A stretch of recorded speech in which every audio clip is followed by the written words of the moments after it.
Assalamualaikum warahmatullahi wabarakatuh. Alhamdulillah, sama-sama kita panjatkan kehadiran Allah SWT. Allah masih memberikan umur kepada kita. Bisa sampai di kampung saya ini, namanya Kampung Ulili. Bisa sampai di Masjid Cirumbui Tsunami.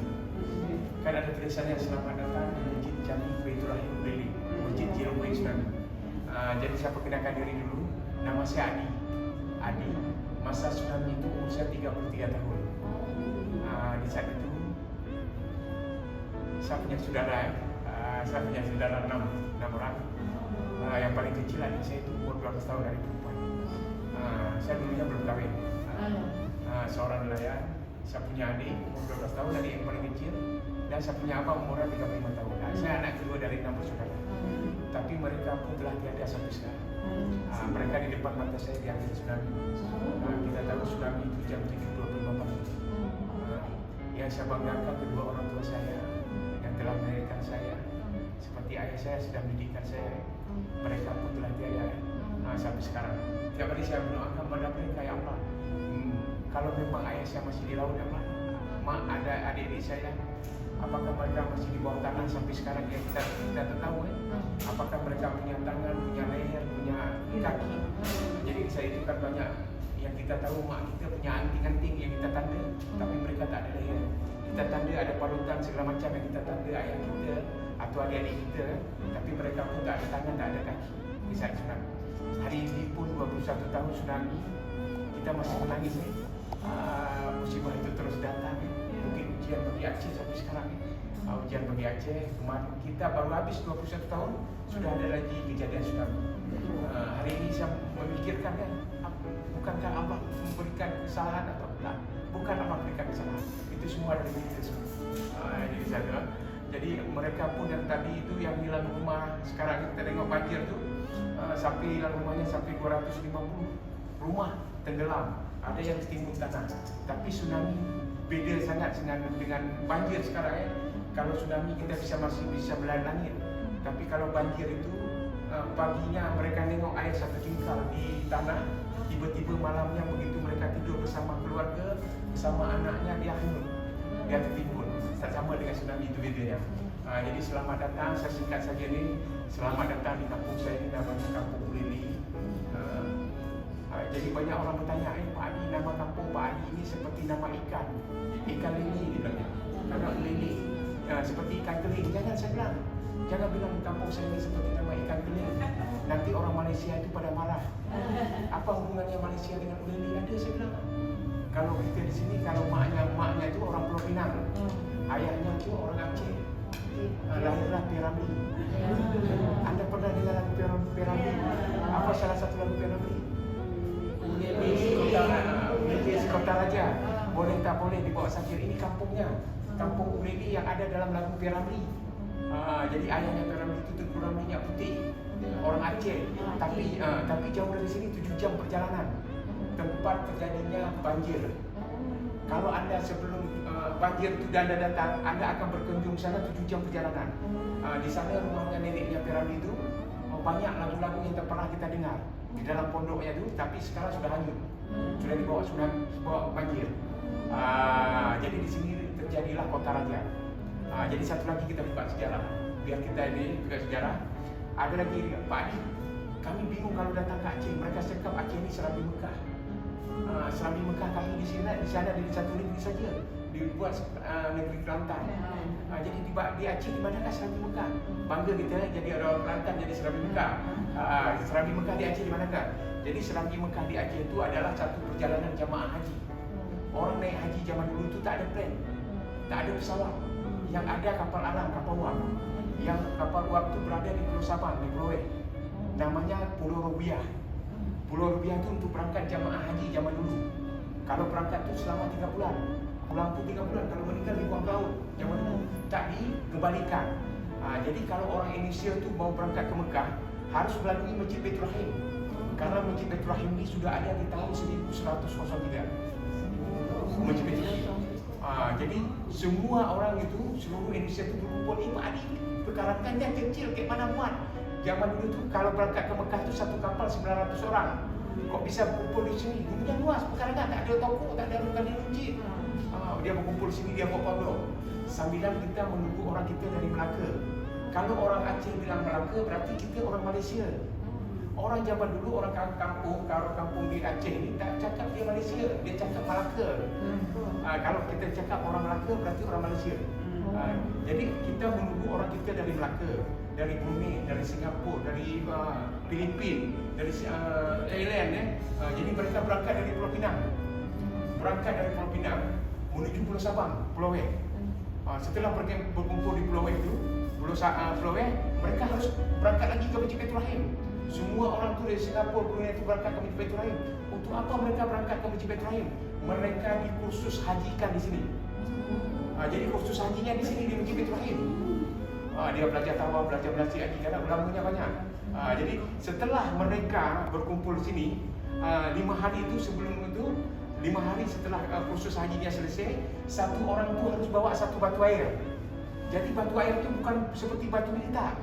Jadi waktu sebelum tsunami itu masih kami kecil, ada batu itu sifatnya kalau kena hujan berat 5 orang tak sanggup angkat. Kalau tak kena hujan, jadi panjangnya seperti ini, bukan batu nisan. Panjangnya seperti ini, bulatnya seperti ini. Jadi sifat batu air itu kalau kena hujan beratnya 5 orang tak sanggup angkat. Tapi kalau tak kena air, dia ringan.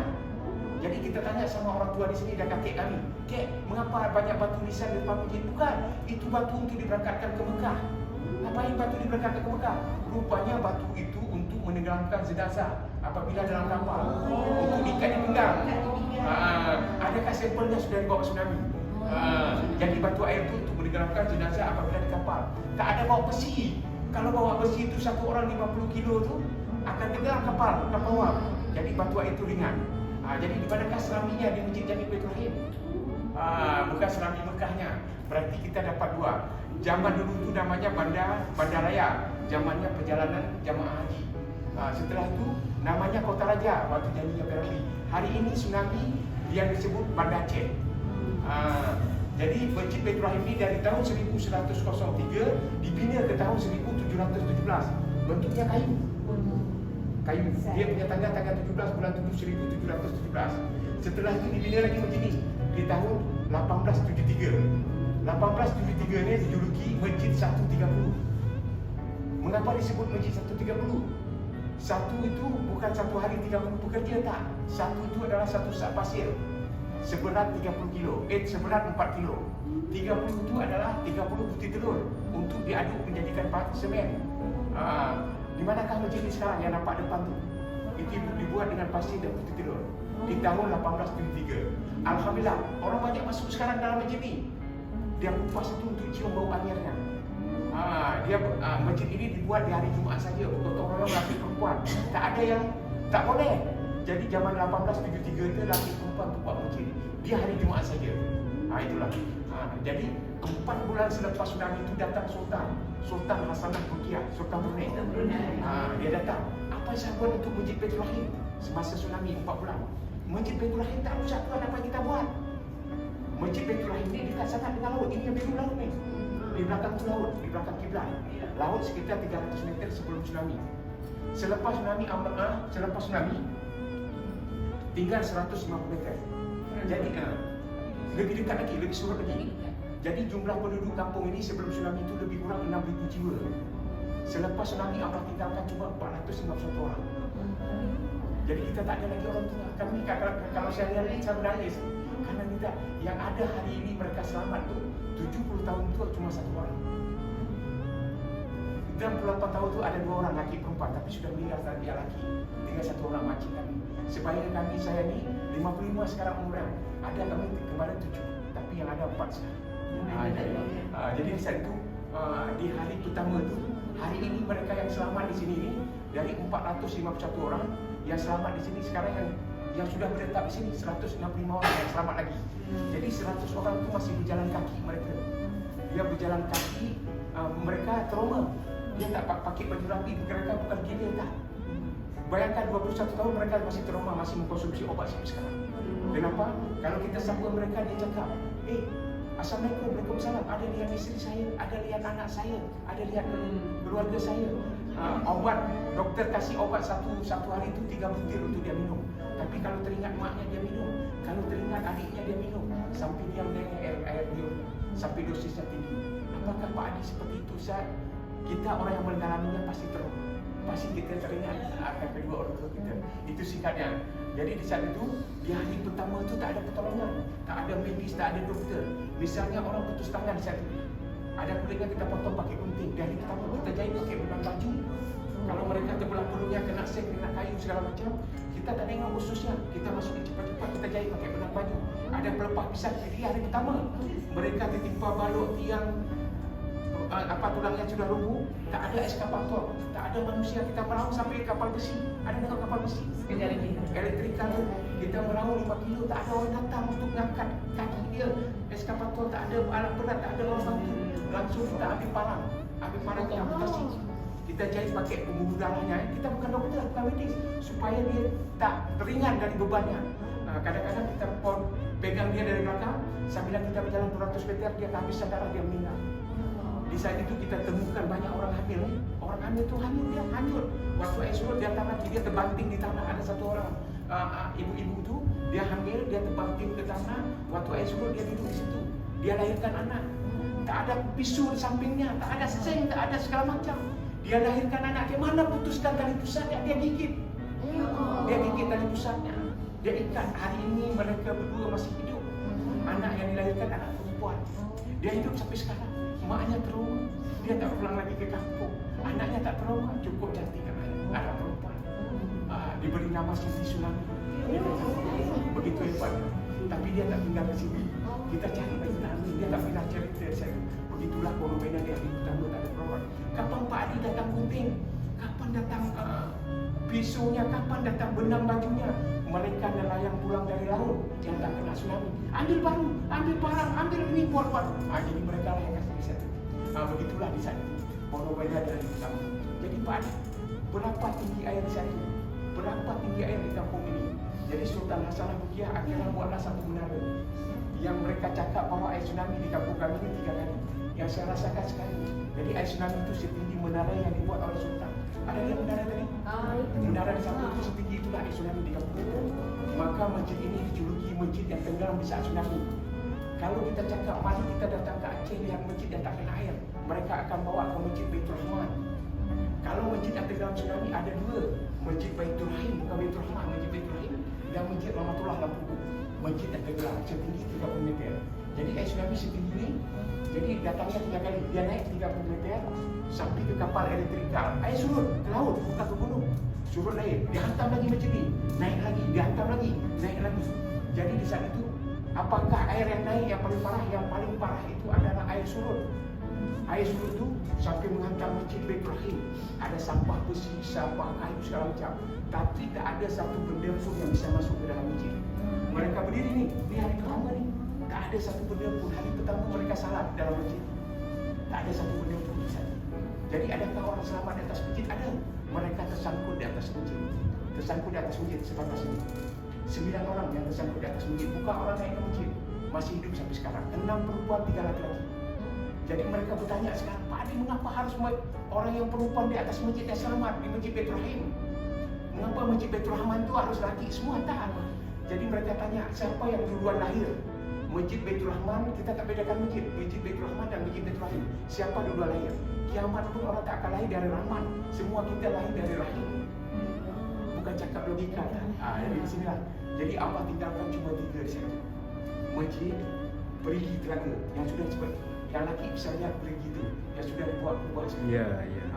Perigi itu, satu jengkal air perigi itu bisa mencukupi 1.500 jemaah. Alhamdulillah, kita pakai air perigi itu sudah 18 tahun sekarang.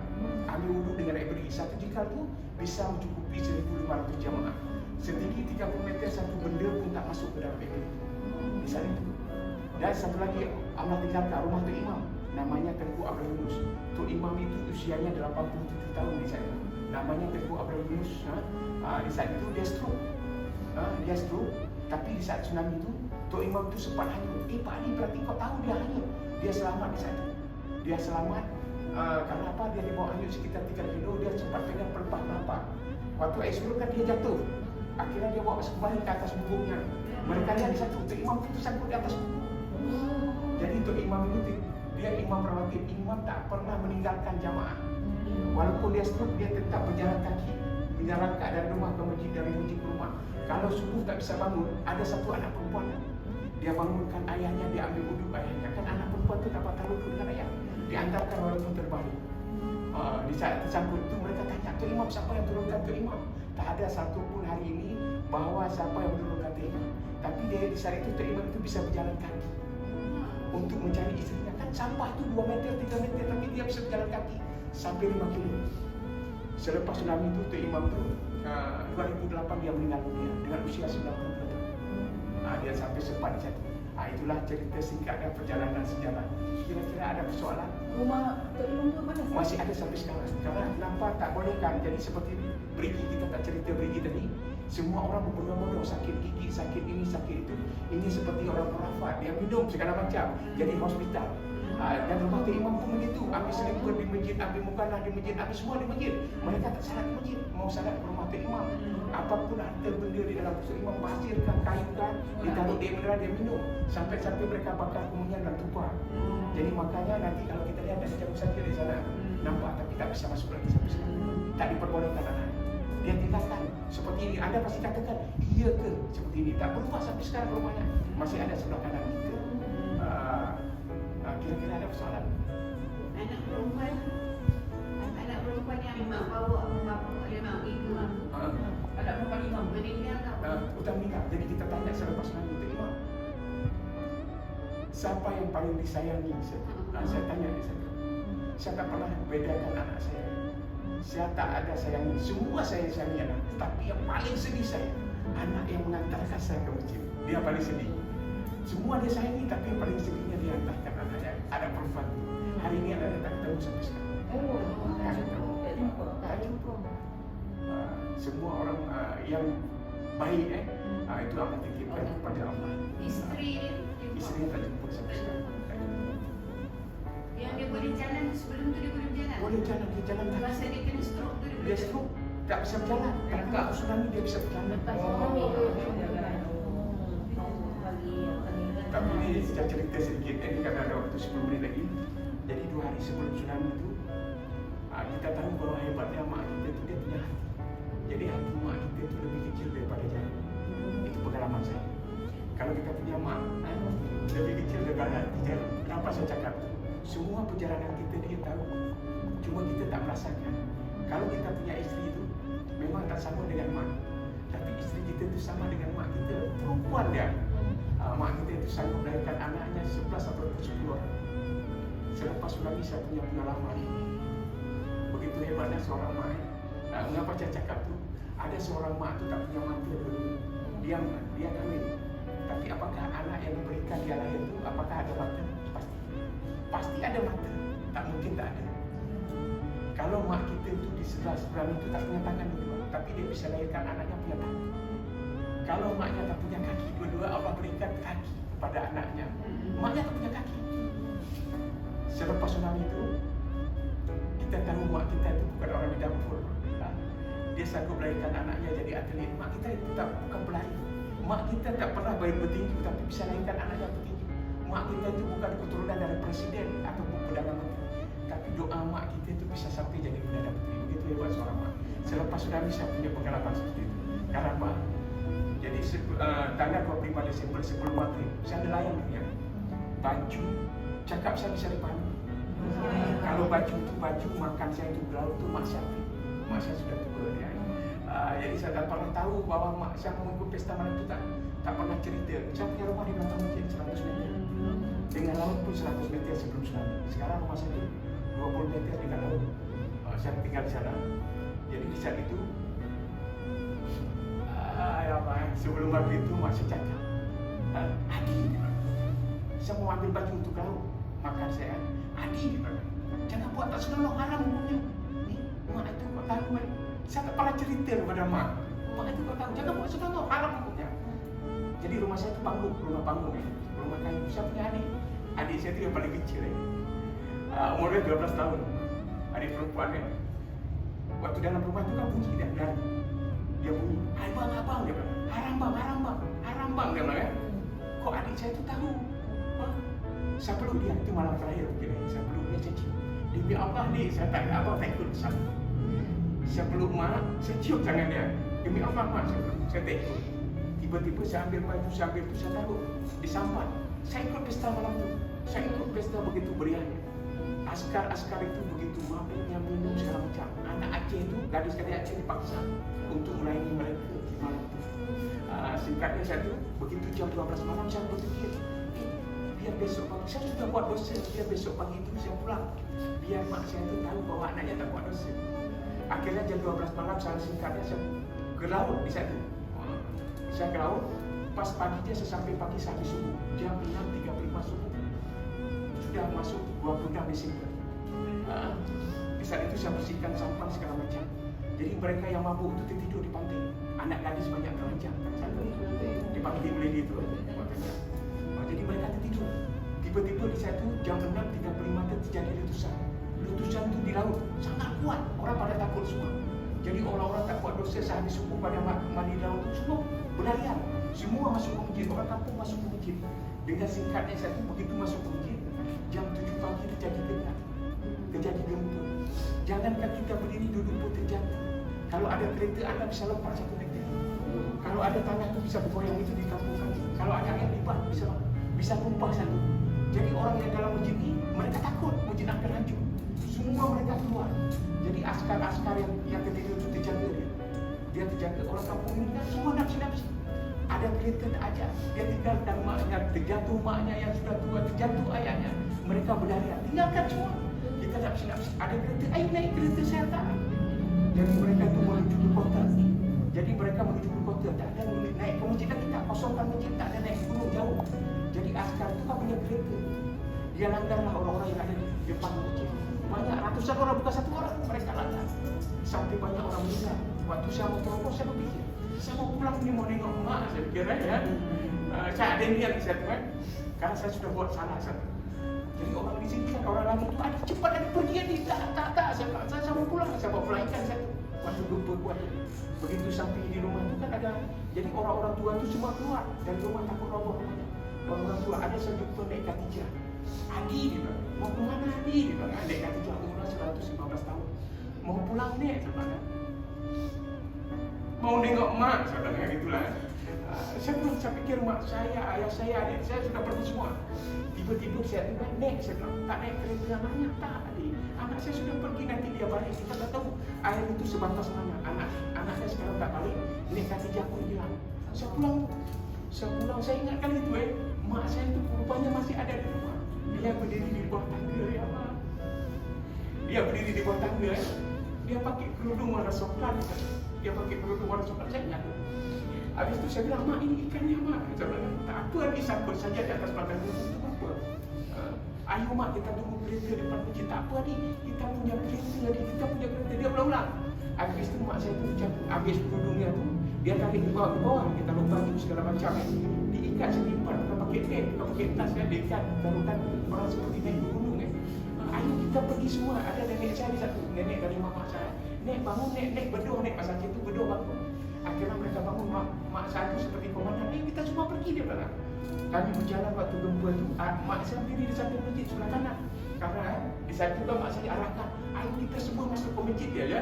Ayo kita semua masuk ke masjid Begitu masuk ke masjid, ayah saya sudah masuk ke masjid, adik saya sudah masuk berapa orang Habis itu mak saya cakap, berdua kami Adi dia bilang, ya Allah, Adi, ayo nak, dia bilang, ayo kita masuk ke masjid Saya cakap, saya bukan bergaduh dengan mak satu Mak, ngapain kita masuk ke masjid, mak? Tengok masjid hampir hancur, saya bilang, nanti kita bisa mati dalam masjid. Adi cakap seperti itu, tak bagus.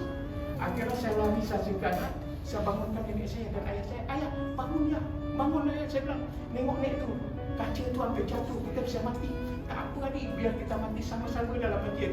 Akhirnya mereka semua ikut anak yang baru ni Mereka keluar dari masjid dia, saya dah taruhkan di depan, di belakang. Ada pesanan tu, saya dudukkan mak dan ayah. Mak saya cakap lagi, adik, pulang adik, tengok adik kamu ni. Rupanya adik saya tu yang cakap tadi malam tu haram tu masih ada di rumah. Saya pulang cari tu. Belum sampai ke rumah tu ada namanya kakak. Orang di sini semua tahu kakak. Kakak itu sejak lahir tak bisa cakap bisu. Dia tak bisa cakap. Umurnya sebaya dengan mak saya. Kakak namanya. Tapi bakal bukan kakak saya. Dia bisa cakap satu. Adik pergi air. Saya pun terkejut. Dia ambil selipar, dia naik ke rumah. Saya pun naik ke rumah karena saya lihat adik saya. Begitu saya ketuk rumah saya itu kan rumah panggung ya. Rumah itu kan sudah goyang. Adik turun dik. Saya bilang ya Allah. Dia tak jauh deh. Saya dobrak pintu saya tu. Rumah saya tu balik pun bisa masuk rumah panggung ya. Saya tengok di bilik tak ada, rupanya adik saya tu tidur di dapur.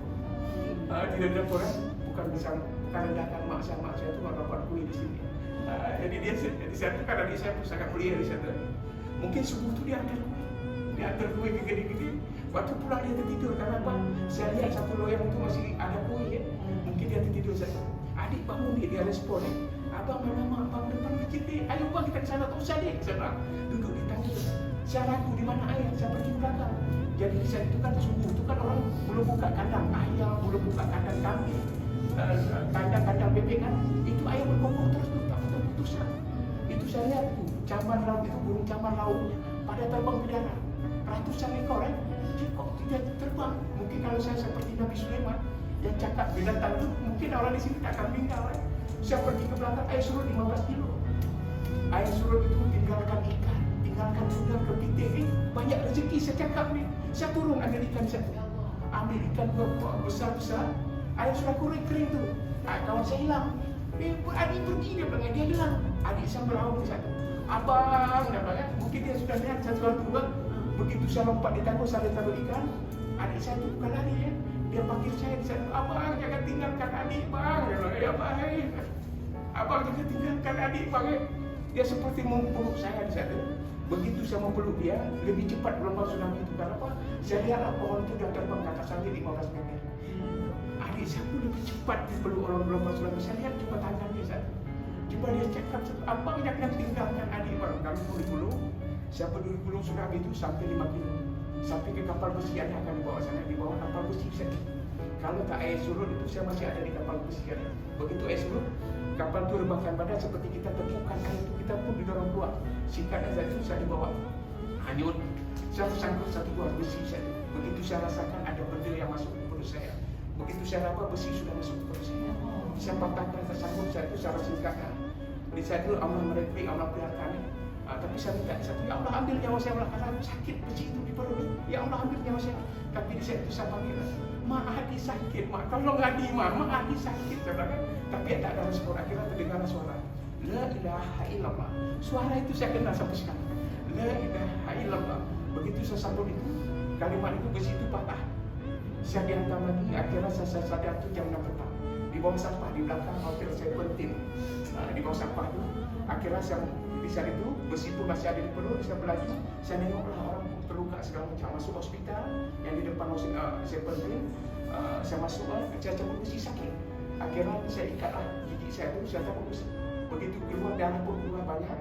Saya masukin kapas dari tadi. Saya robek siprin satu siprin hospital itu. Akhirnya saya berjalan. Begitu saya berjalan kan banyak orang berteriak, tolong pasal Aceh kan. Begitu itu kan ada satu budak di satu, tolong ni kan. Batin saya berkata, balik, mengapa orang lain tak balik? Saya bertengkar dengan batin saya di satu. Mengapa saya balik? Saya lihatlah budak itu terjepit di bawah kayu. Begitu saya tarik budak itu, kepalanya sudah pecah. Begitu saya tarik sekali lagi dia terbanting, saya lap dengan plastik. Begitu nampak mukanya, saya langsung sebelum dia. Rupanya Allah katakan balik itu ada anak saudara saya. Anak pemilik saya umurnya 6 tahun, satu anak perempuan. Akhirnya kami tidur di satu masjid. Di Masjid Tuku Umar di satu, tak jauh dari situ. Tak ada pertolongan, tak ada yang kasih makan segala macam. Perut pun terus mengalir. Yang saya tahu di pagi hari kedua tsunami itu, dia bangunkan cik, saya dengar cik. Pakcik dia panggil. Begitu saya buka mata, apa saya masih hidup? Saya tengok belakang, perut saya masih berdarah, kaki tak bisa bergerak semua, mata tak bisa bergerak. Dia pun duduk di samping saya. Saya cakap satu, jaga pakcik, apakah dia mengerti?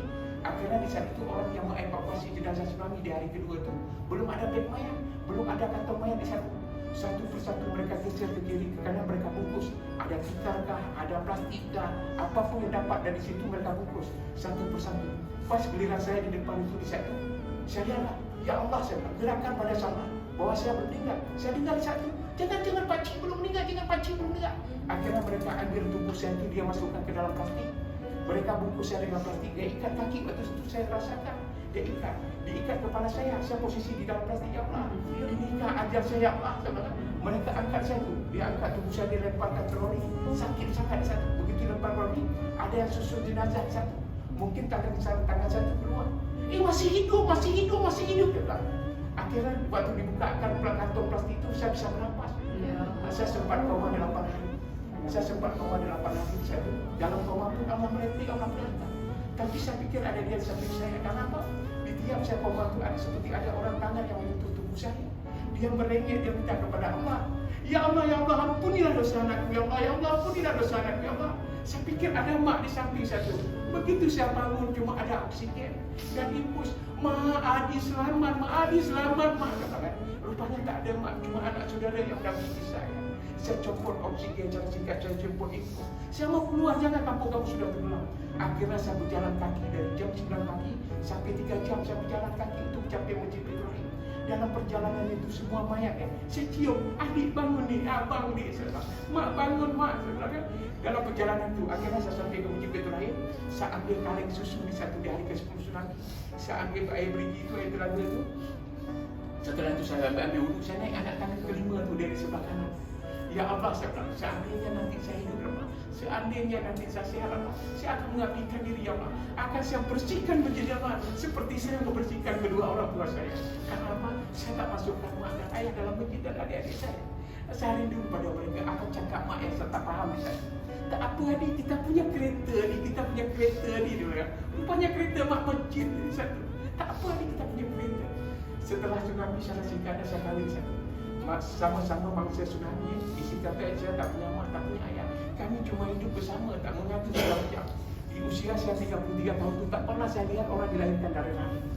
Begitu usia saya masuk hospital 2006, di sanalah saya saksikan begitu hebatnya seorang perempuan itu lahirkan anak. Saya umpamakan, ya Allah, beginikah sakitnya mak? Mungkin mak saya itu lahirkan saya, Allah. Dia gigitkan istri saya, gigitkan tangan dia tarik rambut dan itu lahirkan anak saya. Mungkin ya Allah, kalau saya tahu begini sakitnya, tangan dan mulut saya tak akan mentah mak dan ayah. Hari ini saya sering masuk hospital. Saya lihatlah anak-anak kita itu jaga maknya di hospital, jaga ayahnya yang sudah tua di hospital. Dia pakai masker anak kita sekarang, dia pakai sarung tangan alas sampai saya cakap, nak, barang siapa yang tak pernah menciumkan bau mak dan ayah, Allah tak buka pintu surga bagi kita. Barang siapa yang memandikan mak dan ayahnya dengan alas, dengan sarung tangan, haram hukumnya bagi anak. Kita tahulah sama-sama, mak itu pernah cebokin kita tak pakai alas. Mak itu pernah gendongin kita di ketiak, tak tahu mak kita dia susui. Mak itu pernah cebokin kita, mandikan kita tak pakai alas. Barang siapa yang memandikan maknya yang sudah tua dan tidak sakit, kalau kita pakai alas, haram hukumnya. Allah tak bukakan pintu surga bagi kita, ya Allah. Barang siapa yang punya mak dan punya ayah, jangan sempat kita bawa mak ke tempat panti itu diasuh. Haram hukumnya bagi anak kita yang membawa mak ke panti tempat asuh orang tua. Tak boleh, haram hukumnya. Mak itu tak pernah tinggalkan sedetik pun, nyamuk pun tak pernah hinggap. Mengapa anak sekarang itu meninggalkan? Walaupun dia punya derma banyak, dia panggil anak yatim, Allah tak berikan pintu surga bagi dia. Barang siapa yang tak punya mak, tak punya ayah, walaupun mereka sudah meninggal, sudah pulang apa? Bukan kita harus tidur di makam dia, tak? Dia sering minta kepada Allah, ya Allah, kemana anakku, ya Allah? Tak pernah jahai makam saya. Semuanya kotoran sampah di atas tubuh. Jangan kita pakai cangkul ataupun palang, haram hukum. Campurlah, bersihkan dengan tangan. Hanya ini saya berikan kepada anda. Segini itu saya bukan doa anda datang ke Aceh untuk melihat, bukan cukup. Saya buat sebentar. Hanya ini saya berikan kepada anda.